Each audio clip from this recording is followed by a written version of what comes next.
Welcome friends, welcome to nifty prediction video of easy share learning. आज election day था और भारी भरकम सेल ऑफ हुआ, तो काफ़ी लोग प्रिपेयर्ड नहीं थे। तो जो लोग प्रिपेयर्ड नहीं थे वो लोग को अच्छा खासा सीख मिला है आज।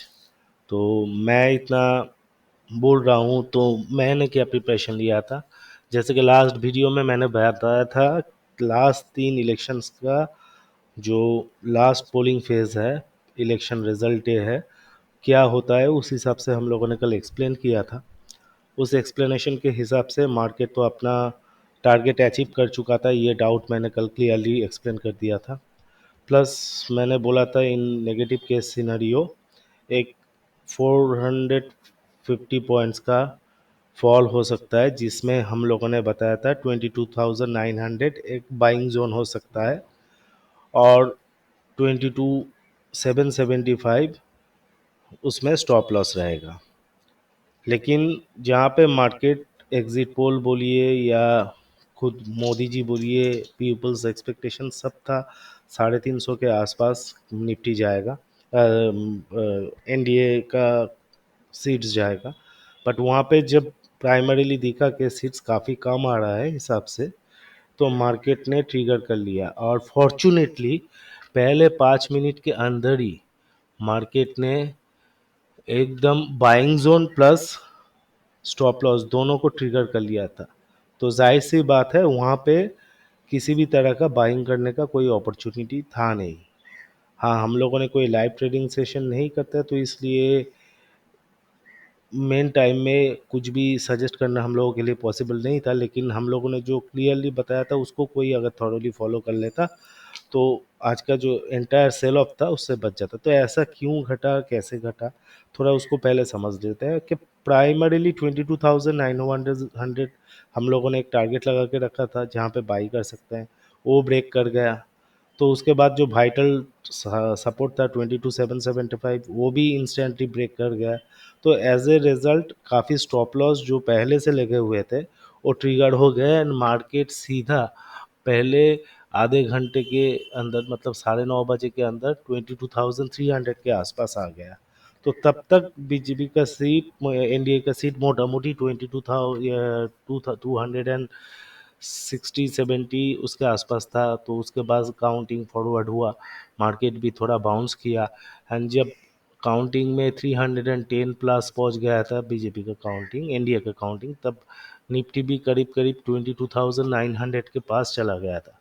लेकिन उसके बाद वापस जब एनडीए का काउंटिंग डिटेरिएट किया, मार्केट भी डिटेरिएट किया and constantly as day progress जब समझ में आया कि सीट्स ज़्यादा बढ़ने वाले नहीं है बल्कि घटने का चांस है, तो मार्केट नर्वस हो गया नीचे की तरफ में। मार्केट में अच्छा खासा सेल ऑफ आ गया और यहाँ पे भी एफआईआईज ने अपना करामती दिखा दिया। तो हम लोगों ने यहाँ पे क्या किया था, तो जैसे कि हम लोगों ने कल शेयर किया था कि हम लोग शॉर्ट पोजीशन लेके बैठे हुए थे।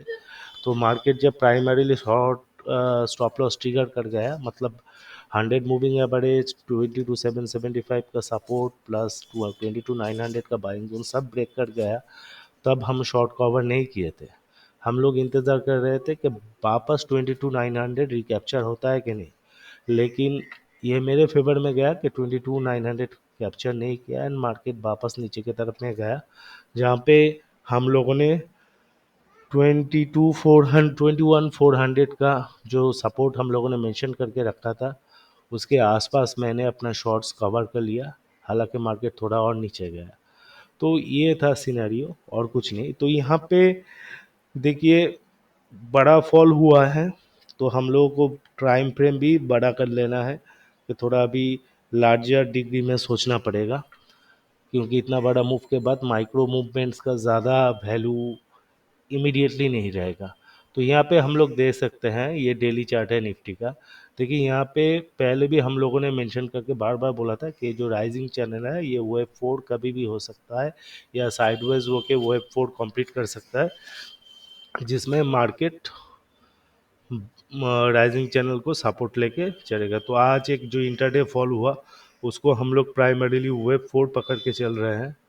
तो लार्जर डिग्री में ये एक अच्छा खासा बाइंग अपॉर्चुनिटी है for medium to long term perspective. Number one. Number two, इसको अगर लाइन चार्ट में देखेंगे तो डाउनवर्ड फॉल अभी भी कंप्लीट नहीं हुआ है। यहाँ पे 21,500 तक आने का जगह है बाई क्लोजिंग, अगर राइजिंग चैनल मेंटेन रहता है।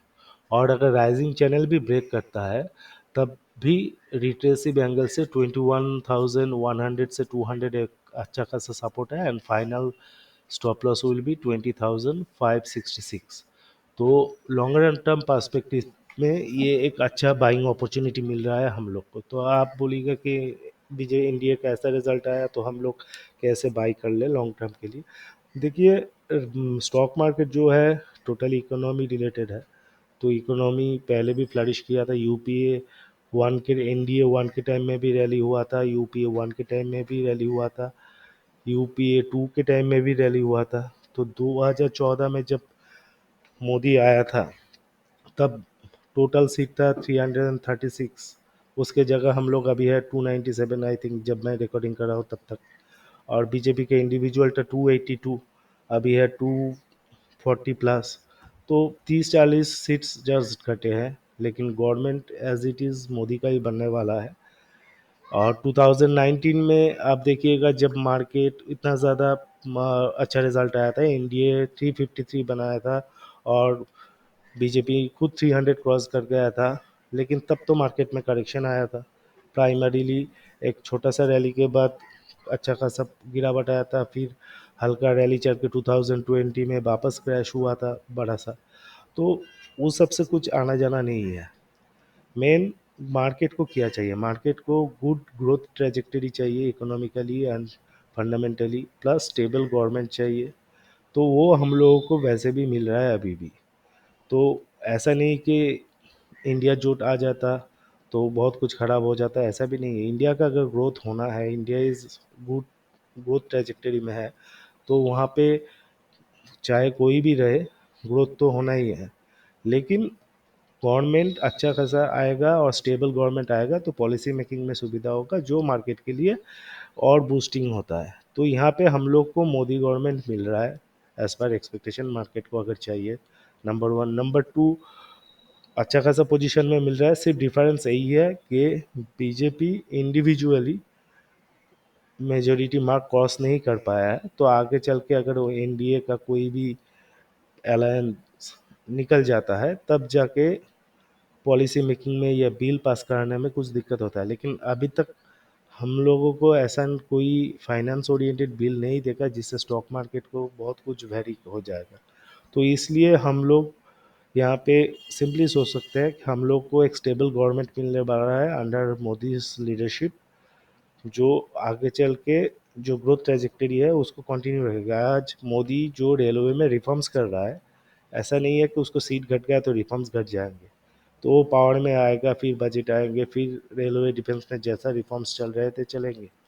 सिर्फ जो जो अदर नॉन इकोनॉमिकल फैक्टर्स होते हैं जहाँ पे लोकसभा में मेजोरिटी होना ना होना काफ़ी मैटर करता है, ऑपोजिशन का इन्फ्लुएंस ज़्यादा मैटर करता है, वो यहाँ पे मैटर करेगा। Number one. और नंबर टू, एक चीज़ अच्छे से समझ लीजिए, पहले इलेक्शन होता था तीन सेगमेंट में। एक था एनडीए, दूसरा यूपीए, थर्ड अदर्स। तो इस बार क्या हुआ है कि अदर्स में से काफ़ी सारे दल आके इंडिया जोट में घुस गए। तो अल्टीमेटली ये हो गया है कि एनडीए एंड नॉन एनडीए। तो इसके वजह से आपको लिख रहा है कि इंडिया जोट इतना बड़ा है। लेकिन अगर आप पर्सनली ये कैलकुलेशन करेंगे कि इंडिया जोट में से जो यूपीए वन या टू के रैंस थे उनका सीट निकाल के अगर एकुमुलेट करेंगे तो देखिएगा का उतना ज़्यादा प्रोग्रेस नहीं हुआ है वहाँ पे। तो यहाँ पे नेगेटिवली सोचने वाली कोई बात नहीं है। हाँ, बिलो एक्सपेक्टेशन रिजल्ट आया है, उसका एक इमीडिएट जार्क हुआ है, वो मैंने आज ट्विटर हैंडल में भी मेंशन किया था। प्लस काफ़ी भारी भरकम शॉर्ट पोजीशन में बैठा हुआ था एफआईआईज। तो अच्छा हुआ वो लोग फ्राइडे को 3.5 लाख करोड़ के शॉर्ट पोजीशन में थे। कल हायर साइड में उन लोगों ने 1.5 लाख करोड़ का शॉर्ट कवर किया। तो अभी आज उन लोगों को प्रॉफिट मिलने दीजिए। लास्ट दो अटेम्प्ट्स में वो लोग फेल हुए, इस अटेम्प्ट में भी वन थर्ड फेल हुए, तो टू थर्ड में कम से कम उन लोगों का लॉस कुछ एडजस्ट हो गया। तो ये ओवरऑल व्यू है मेरे तरफ से इस इलेक्शन को लेकर। तो अभी फ़िलहाल हम लोग लॉन्ग टर्म व्यू में देखेंगे कि बाय क्लोजिंग या बाय लाइन चार्ट अभी भी हम लोग का जो डाउनवर्ड मूव है पेंडिंग है। तो हो सकता है मार्केट नीचे आए, ना आए वो भी हो सकता है, लेकिन उतना उसके लिए हम लोग को थोड़ा स्पेसिफिक होना पड़ेगा। और बाकी अभी इलेक्शन से मेन इन्फ्लुएंसर्स की तरफ हम लोग को शिफ्ट करना पड़ेगा। तो जैसे क्रूड ऑयल हम लोगों ने 77 का टारगेट डाल के रखा था, 77 अचीव हो चुका है। अगर डाउनवर्ड मूव कंटिन्यू होता है तो 75 इज़ द नेक्स्ट टारगेट, और यहाँ से बाउंस आता है तो 84 तक बाउंस हो सकता है। बट जैसे कि मैंने बोला कि क्रूड ऑयल जहाँ पे है वहाँ पे अभी मार्केट को ज़्यादा इन्फ्लुएंस करने वाला नहीं है। तो मेन इन्फ्लुएंसर जो है वो है DXY। तो यहाँ पे एक पॉजिटिव डेवलपमेंट हुआ है कि नंबर वन, डॉलर इंडेक्स का जो राइजिंग चैनल को लेके हम काफ़ी चिंतित थे वो ब्रेक डाउन हो गया है, तो वो रूल आउट हो गया है। नंबर टू, 100 मूविंग एवरेज का जो सपोर्ट था वो भी ब्रेक डाउन हुआ है। नंबर थ्री, एक हेड एंड शोल्डर फॉर्मेशन होकर यहाँ पे नेकलाइन ब्रेक डाउन हुआ है। तो दो नेगेटिव जो मार्केट के लिए है वो रूल आउट हो गए हैं और एक पॉजिटिव सिनेरियो बना है मार्केट के लिए। तो लास्ट नेगेटिविटी जो बचा हुआ है ये लास्ट रैली का 61.8% रिट्रेसमेंट लेवल जो है अराउंड 103.95। तो आने वाले टाइम में अगर डॉलर इंडेक्स इसको ब्रेक करता है तो उसका इमीडिएट टारगेट बनता है 102.37, मतलब करीब करीब यहाँ से $0.25 का डाउनवर्ड मूव। तो ये मूव मार्केट के लिए पॉजिटिव हो सकता है। तो शॉर्ट कवरिंग भी कितना हो चुका है या पेंडिंग है उसके ऊपर भी कुछ डिपेंड करेगा। प्लस आज का जो भारी भरकम सेल ऑफ है उसके बाद थोड़ा एडजस्टमेंट के लिए भी टाइम देना पड़ेगा। और अगर शॉर्ट पोजीशन पेंडिंग है तो कल बैंक निफ्टी का एक्सपायरी है एंड परसों निफ्टी का एक्सपायरी है, तो शॉर्ट कवरिंग एक्सपेक्टेड है। तो यहाँ से देखिए जितना डाउनवर्ड मूवमेंट हम लोग आज ने देख लिया उससे ज़्यादा नीचे मेरे हिसाब से अभी नहीं दिख रहा है कोई भी डाउनवर्ड मूव। आगे चल के सिनेरियोस चेंज होने वाला है, गवर्नमेंट फॉर्म होगा, न्यू बजट आएगा, डॉलर इंडेक्स अगर नीचे की तरफ में चलना चालू किया तो ट्रेंड रिवर्सल होके मार्केट ऊपर की तरफ में चलना चालू करेगा। तो आगे नेगेटिविटी कम रखा है, ज़्यादा पॉजिटिविटी रखा है। हाँ, कॉज ऑफ कॉन्सर्न इज 7 तारीख को RBI पॉलिसी है एंड 11/12 को फेड मीटिंग है। ये दोनों चीज़ पे कॉन्सेंट्रेट कीजिए। तो फिलहाल ये दो चीज़ मैटर करने वाला है आने वाले टाइम पे। तो आज 4 तारीख निकल गया, 5-6 अगर एक्सपायरी को या लेके वोलेटिलिटी से लेके मार्केट चला देता है तो 7 तारीख RBI पॉलिसी शाम तक आएगा, तो वहाँ पे देखना पड़ेगा रेट कट होता है कि नहीं। उसके बाद सैटरडे संडे के बाद वापस मंडे ट्यूसडे को नर्वसनेस रहेगा। तो ओवरऑल और एक हफ्ता हम लोगों को झेलना है मार्केट के इस सेंटीमेंट को, नेगेटिविटी को। इतना ज़्यादा इवेंट्स बैक टू बैक रहेगा और वो काफ़ी इन्फ्लुएंसिव रहेगा, तो यही दिक्कत होता है। जैसे फर्स्ट GDP डेटा का इन्फ्लुएंस आया, GDP डेटा अच्छा है, मार्केट धड़ाक से ऊपर चला गया, इतना 1000 रुपये का गैप अप ओपनिंग दिया। उसके बाद एग्जिट पोल फेलियर हो गया, मार्केट 2000 पॉइंट नीचे आ गया, वापस 1000 पॉइंट्स का रिकवरी हो गया दिनों दिन। तो इतना ज़्यादा वोलाटिलिटी में मार्केट में या तो long term medium term investment कीजिए या फिर intraday movement step by step levels को फॉलो करके कीजिए। अदरवाइज शॉर्ट टर्म बाइंग यहाँ पे करने का जगह नहीं है। ठीक है, तो अभी थोड़ा स्पेसिफिक लेवल पे आ जाते हैं। निफ्टी फिलहाल जहाँ पे है एक inverse head and shoulder on micro level 15 minute chart में बना है। अगर कल इसके नीचे नहीं ओपन होता है या फिर 21,750 850 के ऊपर सस्टेन करता है तो निफ्टी आगे चल के ऊपर में 22,475 से 530 एंड 620 ये लेवल तक जा सकता है।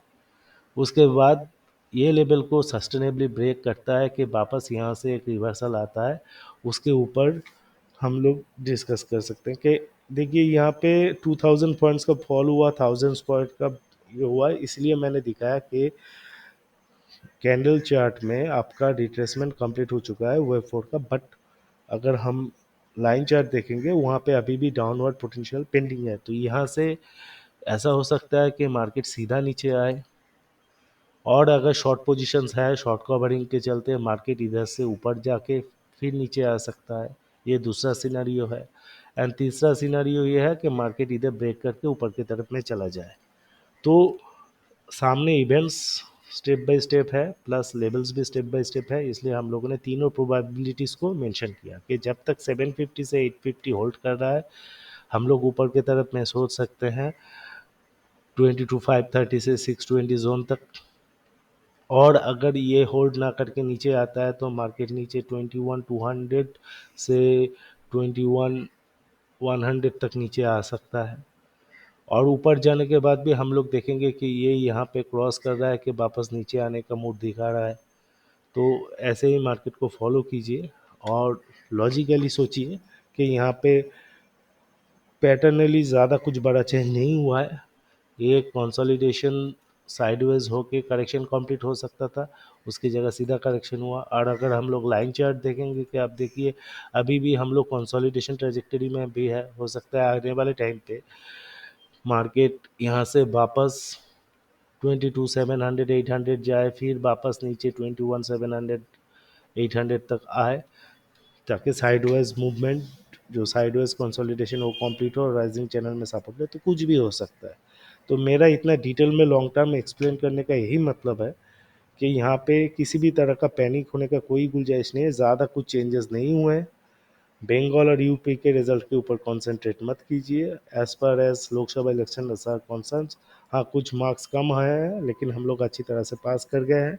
तो अभी सामने स्टेबल गवर्नमेंट है, उनका बजट आएगा, ग्रोथ ट्रेजेक्टरी सही रहा तो मार्केट ऊपर जाएगा। तो मेन कॉज ऑफ कंसर्न ये नहीं है, मेन कॉज ऑफ कंसर्न जो रेगुलर रहते हैं dollar index and central bank policies, उसमें कॉन्सेंट्रेट कीजिए एंड उस हिसाब से ट्रेड कीजिए। अगर कल मार्केट यहाँ से घूम के ऊपर चला जाता है 22,700 800 तक, तो सब लोग आज का जो जो हुआ सब भूल जाएंगे।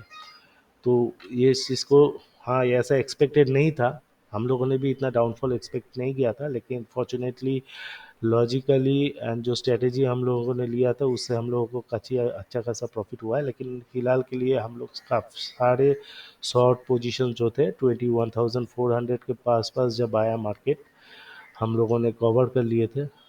अभी फ़िलहाल ना लॉन्ग ना शॉर्ट किसी भी तरह का पोजीशन में हम लोग बैठे हुए नहीं हैं।